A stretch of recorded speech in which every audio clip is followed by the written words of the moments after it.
project-based learning. Is it starting to seem complicated? Because if it is, you're in the right place. This is the PBL Simplified Podcast, not the PBL Watered Down Podcast. We still hold it to a really high, rigorous level, real-world problem-solving, authentic work being done, employability skills being shown by students from kindergarten up into college. We think it's a big deal. In fact, we think it's going to save the world. I'm glad you're here. If PBL does seem complicated, we have a lot of PBL Simplified resources. There's a YouTube channel, the same name, pblsimplified.com will get you there. There's a teacher version of that. Then you can also get the leadership version of PBL Simplified YouTube channels. And I walk you through the steps, the leadership steps needed to implement project-based learning in your school. And it's a real good place to start. The book just came out at the beginning of the year, PBL Simplified. You can get it on Amazon or wherever it is that you buy your books. But did you know there's a book study? This is the middle of a series here on PBL Simplified Podcast where we're talking about how do you bring your staff closer towards authentic PBL. And a book study can do it. You have to be careful because your teachers already have a lot on their plate. So how do you bring a book study in?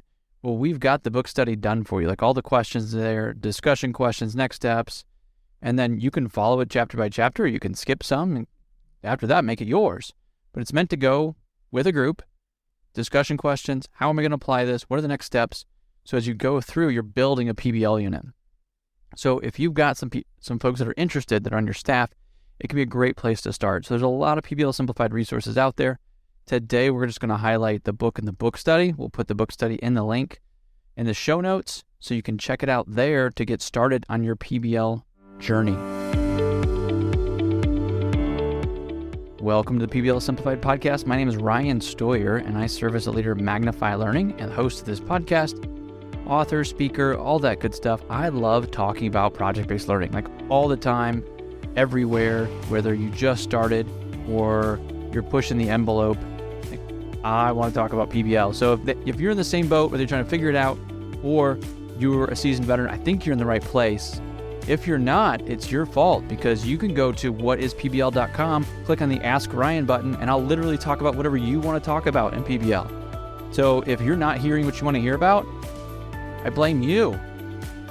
Don't tell my podcast coach. You'd be really upset about that statement, actually. But you could totally, like you can decide the subject, right? Like if you go to whatispbl.com, there's a little button there. It goes to a Google form, comes directly to me. Hey, Ryan, I want to talk about this.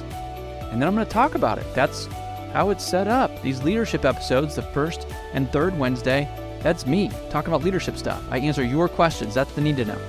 The second Wednesday, PBL Showcase, we're going to hear from a teacher about their PBL unit. We dive deep into it so you can hear exactly what great PBL sounds like. And then the fourth, and if there's a fifth Wednesday, we bring in leadership guests from business, sports, and education to give you a leg up on leadership.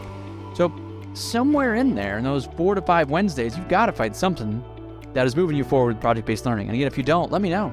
I want to hear about it because then we'll change it. If you need it, I want to provide it. So today's episode, we've got a need to know. How do you decrease your stress level as a high-flying leader, a visionary leader? That's a good one. It's a generic one. It comes from leadership coaching. So we're not going to put anybody's name on that. But you want the answer to that one.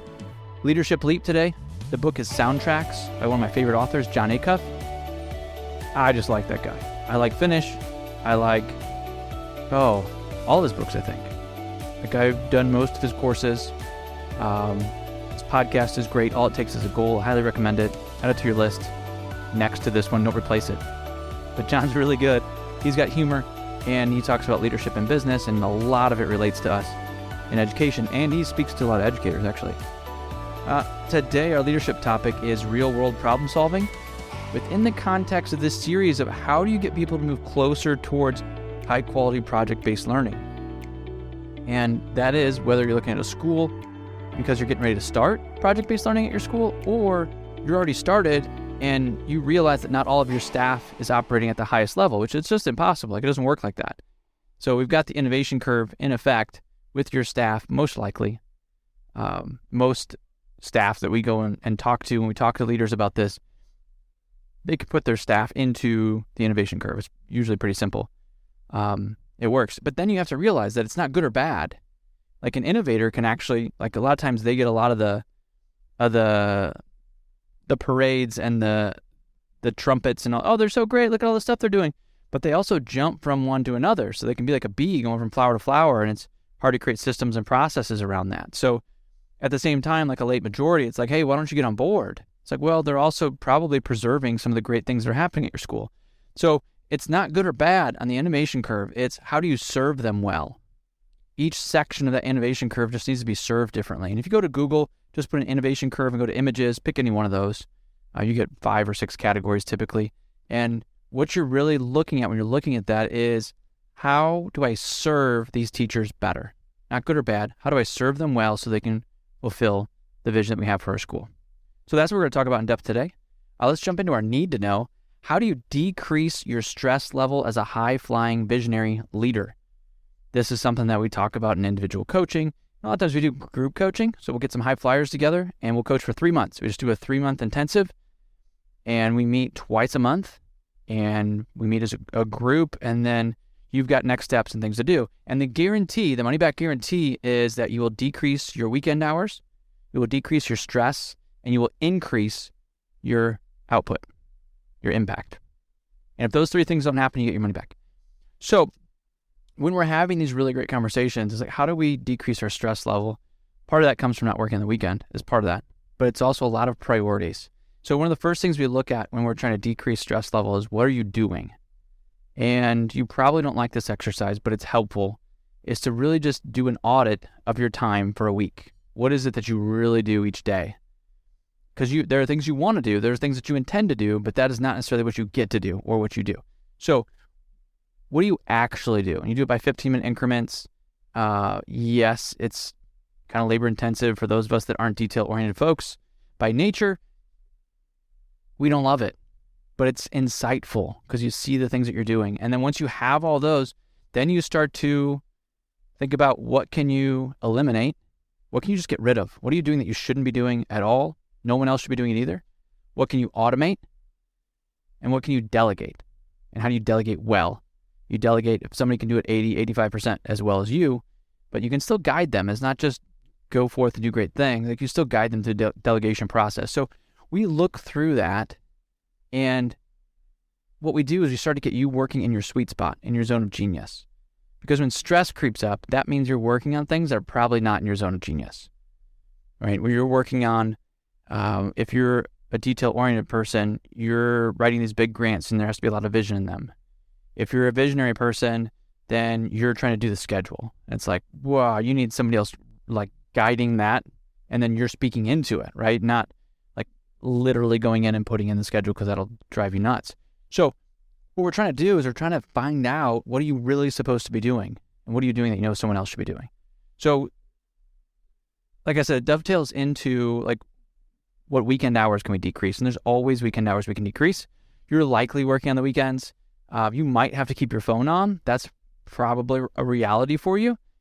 But that doesn't mean that you have to be answering emails all the time. It doesn't mean you have to be answering unnecessary texts. It doesn't mean that you should be in the school building Saturday morning to catch up. So we've got different ways to figure that out. Let me give you a quick example. We had she's a high flyer, and she's running a great building, but somehow she ended up printing report cards on the weekend. Like, whenever report cards came up, she hit the button. And I was like, wait a minute. Why are you hitting the button? Could anybody else hit the button? What happened if someone else's finger hit the button?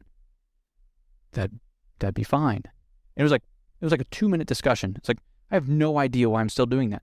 At the beginning, if you remember, I think it was our last leadership episode, we started talking about predictable success was in the leadership leap. Like, it's fun. You're doing all the things, right? But then as you start to build systems and processes, somebody else has to hit that button. You might need to train them, and there might be a few things they have to learn, but they'll figure it out. And suddenly there's 3 hours on that weekend that you don't need, once a quarter or whatever it is. So once you start to figure those things out, you pull back some of those work hours, you get to focus on some things that you enjoy, hobbies, family, those really important things, those relationships. Stress levels tend to go down. And even if your workload doesn't change, if we can get you, which it does, by the way, but if we can get you working in your zone of genius, you're like, I like working. I like working too. But what I do is I work on the things that only I can do. I work on those things that need Ryan's hands, and if it doesn't need Ryan's hands, then it goes to someone else. It gets delegated or eliminated. There's a lot of things we can eliminate is what we find as well, or some really cool technologies to automate. So that's probably the biggest thing that we do. How do you decrease your stress level? Do an audit of what you actually do, then eliminate, automate, and delegate. And we can help you do that. If you want to jump into a coaching conversation, just reach out to me. That's really how we do it. So I can give you those details, but it's something you need to look at because you're a visionary leader and we need you to be doing this for decades. Really good work for decades, not like 5 years and then you work for a textbook company. We don't want that. Like, we need generational change. So we need you to pass on your awesomeness to a successor of some kind. So you've got to be there for a while. So you can't do that when stress levels are in the red all the time. Are they going to be in the red in May? Yeah, of course they are. But we can mitigate that because they shouldn't be all year, all the time, hair on fire. And those things can be mitigated. You need to start working on that right now.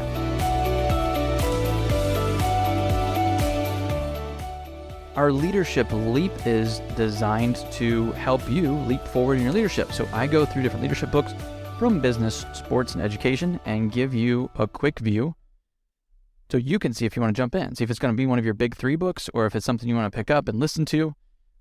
This next one would be a great one to listen to. It's called Soundtracks. It's by Jon Acuff. So it's meant to, I think, in some ways be listened to. It's on my phone. I can listen to it anytime. I was on Jon's book launch team, actually. It was really super exciting work, and I believe in it. So here's the thesis. He says, I discovered how to turn overthinking from a super problem into a superpower. I discovered how to turn overthinking from a super problem into a superpower. So do you overthink different scenarios in your life, work life, personal life? Do you overthink them? Are you overthinking the call that you have with a parent at the end of the day? Are you overthinking the faculty member that says, hey, can we talk on Monday morning? Are you overthinking the parent night that's coming up because you think it's going to be awful and your whole school's going to fall apart? Or whatever piece. Like, as leaders, we tend to overthink at some point. We give it too much emotional time, too much headspace. And even if that's not where you're at, I've got some overthinking pieces, but not a ton. But I just want to be operating at the highest level possible, right? So I'm providing the most value, serving the world with the gifts that I've been given. So what Soundtracks is what are the things that you're telling yourself? This soundtrack is what's playing in your head. What are you telling yourself? Are you telling yourself that you're a high-flying leader? Or you're a principal, you're trying to work your way up, or you're stuck in this position, or you got stuck with a bad school. I can't believe you're in this place. The one where it's like, oh, we got a bad group of kids. Like, it's a tough group. Like, that soundtrack plays in your head, and then it's a self-fulfilling prophecy. Right? Like, we've got research that shows that, right? So the soundtracks that you're playing are the life that you're going to live out. So you need to make sure that the right soundtracks. And that's what Jon works with. He gives you a whole bunch of examples of poor soundtracks that you likely have some of, and he flips those so that you then have the positive version of that soundtrack playing in your head intentionally so that you're living out your life intentionally. So let's look at some notes that I've got here. This is why it's important for us in education to understand this idea of soundtracks, sometimes called affirmations. You know, if you've got some Zig Ziglar or positive leadership pieces in your head, they work and there's research. So here's a piece that Jon gives us that I think relates to us in education. Using data from Spotify, economist Seth Stevens-Davidowitz found that the most important period for men in forming their adult tastes were the ages 13 to 16. So they're forming their adult taste. For men, it's 13 to 16. For women, it skews a little earlier, with the ages 11 to 14 being most important. What our kids, what our students are thinking about themselves is really, really important. They need to be thinking about their soundtracks. We need to be giving them positive soundtracks. If you're the principal that says the same positive thing every time a kid walks in, great job. Like, keep doing that. It matters. Giving handshakes, telling kids they're awesome, you're awesome, you're awesome. When I was in the classroom, I used to say life is choices. I was the life is choices guy. Like, I'd see kids, 5 years after they're out of my class, go, oh, hey, you're the life is choices guy. Yes, Mr. Stoyer is another, or Ryan, right? Yep, I'm the life is choices guy. And I didn't know any of this at the time. I hadn't read soundtracks or didn't understand affirmations. But that's a piece that kids remembered later. There's one story, these two former kids, the kids that I had in my classroom, and they're talking about goofball stuff that they did, now that they're in their young 20s. And somebody's getting ready to do something really dumb. And one of them just goes, well, life is choices. And another kid heard that at the same party and goes, what? Did you have Mr. Stoyer? Right? So it's like, that was my legacy piece for them, right? Was life is choices. I don't know that they could write a complex sentence at this point, but they remembered life is choices. Those soundtracks that we give kids are really, really important, and they're foundational for them. All right, a couple of things from Jon's book for you. If you can worry, you can wonder. If you can doubt, you can dominate. If you can spin, you can soar.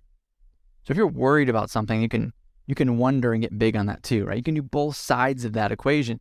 So if you've got negative soundtracks that run through your head that you're trying to overcome, like what if those were positive soundtracks that were moving you forward? It was momentum, it was culture. What if you took hold of those and did those on purpose? That's what Jon's book's all about. It's really exciting. Let's see, are you going to throw in the towel finally, or are you going to drop the hammer? He always gives these, one, it's a humorous book. I love his humor throughout. Are you going to throw in the towel finally, or are you going to drop that hammer? And he's talking about a runner who has to change her mindset. And that's one that I remember. I just think it's important, where it's like, man, things are getting tough. So you know what I'm going to do? I'm going to crush it. Like, I'm going to crush it because I do hard things. That's one of my soundtracks, is that I do hard things with joy on the inside and out. So you won't know if I'm doing something hard because I'm going to love it. That's part of my soundtracks. A couple more that I've got from Jon's book. I'll feel awesome after. That's when I use for exercising to make sure that I do it in the morning. Some is better than none. So when I'm writing, I'm an author and I'm always writing a book. So if I'm writing daily and I have a word count and I'm not going to get anything in, like that happens as a dad of 5 kids that travels the country, like that happens. And I just remember that some is better than none. I get some words down so I feel like there's momentum. Let's see. It's time to be brave. Curiosity beats criticism. My predictions are positive. So if I'm predicting an event towards the future, like what's the PBL movement conference, like what are the ticket sales going to be? Like, man, that's going to be really great. What are we going to do when we have too many people and we have to get another building? Right? My predictions are always positive. Momentum is messy. I'm the CEO of me, and I'm a good boss. Everything is always working out for me. That's one that Jon uses a lot. His kids are tired of it. Mine are going to be tired of it soon. Every time something works out, I don't care if I find a dime on the floor, we find the right parking spot, a reservation comes in for us. It's like, man, everything's always working out for me. That's what plays in my head. And you know what happens? Things work out for me, right? So those soundtracks are important, visionary leader, for 2 reasons. One, our kids need to hear this. Like, they're in their foundational years. They need to have these positive things running in their head so that they can believe them, because there's a whole bunch of things in the media or things that they're hearing at home or from their friends that are super negative, and we need to combat that and give them something better to put in there. The second big thing you need to pull from that is that you, visionary leader, you need help. If you aren't sure that you need help, let me tell you that if you're breathing and working and thinking like you do, like you are trying to accomplish really hard things, so you need help. You need your thoughts to help you, not hinder you. And Soundtracks is a book that can help that. So it's Soundtracks by Jon Acuff. Highly recommend it. Our main episode for today, this episode 133, is about real-world problem solving. You can do this if you're not a full PBL school or a PBL classroom. You can bring in real-world problem solving. And this series, the 4-part series, is really about how do you ooch. It's a Heath Brothers term in their book Decisive. How do you make a small step to see if this is a direction you want to go before you just jump in? Some people need that. Some people, you can see that this is what you want. You jump right in. That's what I did with project-based learning. I was like, man, my traditional classroom is not doing what I wanted to do. This isn't why I left engineering to go into education. I saw project-based learning and just jumped full in, and that worked for me. That works for my personality. Like, I figured those things out. Not everybody's like that. And not everything in my life is like that. Like, there are places that I ooch before I jump in. So an ooch is just a small step in the direction that you think you want to go. So if you're a school building looking to do project-based learning, there are some small things you can do right now. You can start using the term growth mindset. Like, that's a huge part of project-based learning. You start bringing that in, it starts to change culture. And if you want to hear more about culture, you can go back to episode 130, and we talk about culture and this idea of ooching and try to give you some ideas of where you can start. Same thing today. Today, we're going to talk about real-world problem solving, though. So the goal is that you want to move away from scenarios to get to real world problems. And scenarios can be neat. You can put on the hat of someone that does a real job, but you never get to the real action, which is where you get the engagement. It's when you're doing the real world action that you get engagement. And when I give talks about this, I typically use this old picture of the Golden Gate Bridge. When the Golden Gate Bridge was being constructed, it's an enormous feat. So they started with the pillars and then worked their way out. And I use this picture where there's two gaps in the Golden Gate Bridge, just two holes as they're filling them in, as they're constructing it. And I say the first gap is the engagement gap. And the second gap is the rigor gap. And in order to get to rigor, you have to close the engagement gap. And we have a huge engagement gap. Like, we have kids that have engaging things in their pocket right now that aren't necessarily helpful, but they're engaging. They're designed to be so. So how do we overcome that? I say with authenticity. If you're doing authenticity, authentic real world problem solving, kids' heads go up. And once their heads are up, now you can get into the rigor. If you have the most rigorous, well scaffolded lesson, unit, whatever it is, but you don't have the engagement, the kids can't cross the gap. Like, they can't get to that side of the bridge. They're just falling in the first part of the engagement gap. Their heads down. They're not into it. They're just going to fill in the blanks however you want them to. You never really get to the deep levels of rigor, right? Like, you want to get to those depths of knowledge pieces. So how do you cover the engagement gap? Real world problem solving. We just see it over and over again, where whether it's the story of Skylar that's in the first chapter of my book, like for him, it was, hey, we're going to help kids who have genetic diseases. Like, everybody has a first day, and their parents take them to the doctor and say, hey, bad news, your kid has a genetic disease. And a parent wants to know two things. They want to know, number one, is my kid going to be okay? Number two, they want to know everything there is to know about that genetic disease. Hey, Skylar, do you want to help these kids? And he's like, yeah, I do. And this is a kid that didn't do academic work, right? But he wants to go help people because, like, it matters. There's a why behind this. Like, all of us want to know our why. So they say, okay, well, you can definitely help him, Skylar. Here are all the things you're going to need to know to create these PSAs, to put pamphlets in doctor's offices. Like, you've got to understand the Punnett square. You have to understand the Punnett what? I don't know what the Punnett square is. Yeah, but do you want to help these people? Yeah, I do. So do you want us to teach you the Punnett square so you can help these people? Yeah, I do. Teach me the Punnett square. And that's the engagement gap that we just got over. That's where true inquiry comes in, is I want you to teach me, see the momentum shift, because I want to achieve this real world goal. Like, I want to do something that's meaningful. Like, it's built in, hardwired into our DNA. We want to do things that are meaningful in the world. Same thing with kids. That's why they ask why. Like, why do we have to learn this? I think that's a legitimate question. If you were forced to go to a PD, you want to know why. Like, why am I here? What am I supposed to learn? That's a legitimate question. Someone should be able to answer that for you. And we should be able to answer that for kids. And I'm probably preaching to the choir. That's why you're here. But I want you to connect the idea of real world problem solving over scenarios. Scenarios are not the same, right? If we're going to pretend to put this in a doctor's office, it completely changes the unit, right? You say, Skylar, we're going to pretend that this is going to go into a doctor's office, and it's not actually going to help people, but we're going to pretend that it will. Will you still put, your heart and soul into this? Do you still want me to teach you Punnett squares? No, man, I don't want you to teach me Punnett squares. I don't care about Punnett squares. I care about helping people. But if it really goes into a doctor's office, that's different. You mean the work that I do for these 4 weeks is actually going to matter? Okay, I'll be engaged.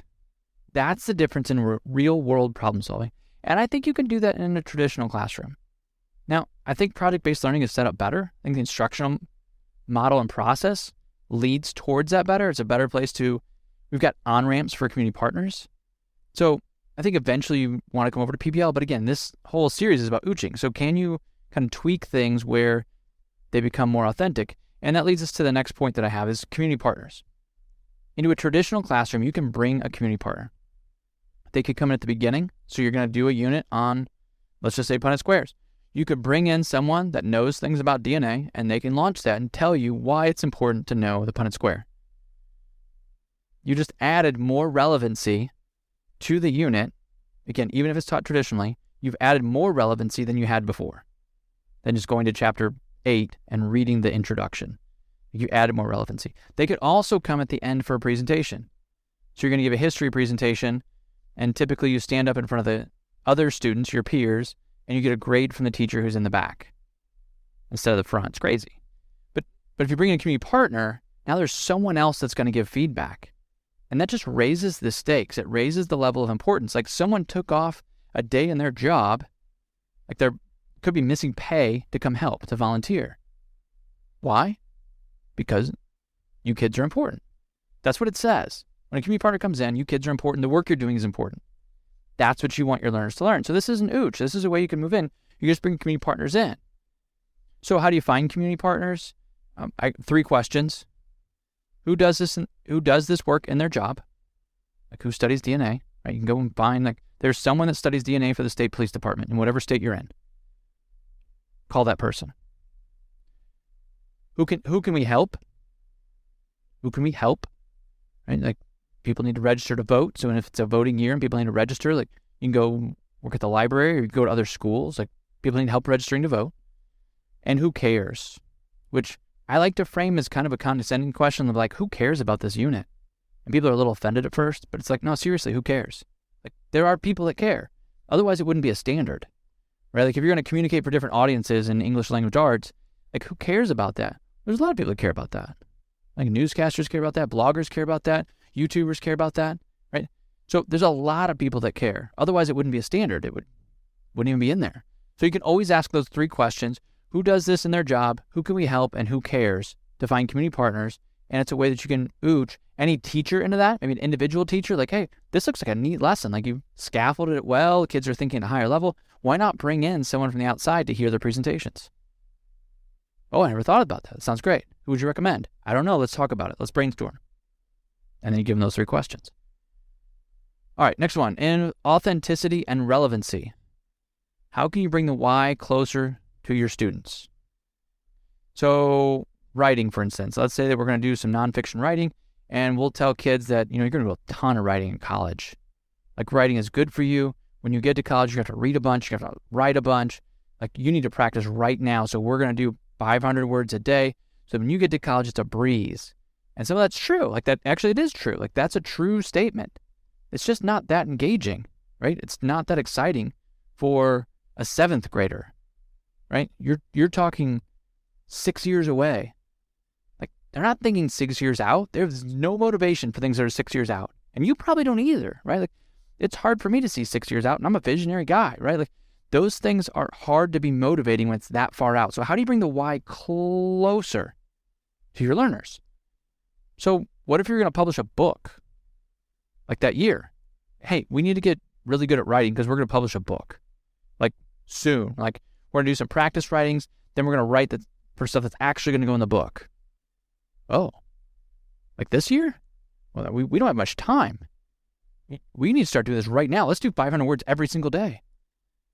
And now you've moved the why up and you're still achieving the 6-year why, right? Like you're still getting in rigorous activities so that when your learners get to college, then they can write a lot because they do need to be able to write a lot. But you've got to move the why closer because college just isn't a why that makes sense. Not all kids see themselves as attending college, which you might need to work on. But it's also so far away that even if they are college bound, like it's hard to see that. So how do you bring the why closer? That's the tips. How do you bring the why closer? It may be authentic. It may be relevant. You may be right in adult terms, but how do you move the why closer so the engagement is higher? Employability skills. I've got 2 more for you. Employability skills are incredibly important. I told a story in the last episode. What is it? E133 of, a business roundtable, and the business leader said, hey, if you can get them to me with some employability skills, I can teach them the academic stuff I need them to know. And that's true. So our academic standards, you still have to teach with academic standards, right? And at Magnify Learning, we say you have to start with standards to create your project-based learning, especially when you're starting. So we're 100% standards-based, but we use the standards to teach authentic, really important skills for our kids so they have more opportunities than they would have otherwise. Employability skills is one of those things. If your learners are going to be interacting with community partners, the bank CEO, who judges people by their handshake and is often right? Most interviews are over like 30 seconds in. Like they still give you 10 minutes or 30 minutes, but within 30 seconds, most interviewers know if they're going to hire you or not. Handshake, eye contact, likability. Handshake, eye contact, likability. Those are the three things they're discerning in 30 seconds. Some of your learners don't know how to give a good handshake. And they're sophomores, right? They're juniors, they're seniors, and they don't know how to give a good handshake. You need to do a handshake workshop. It takes 15 minutes or less.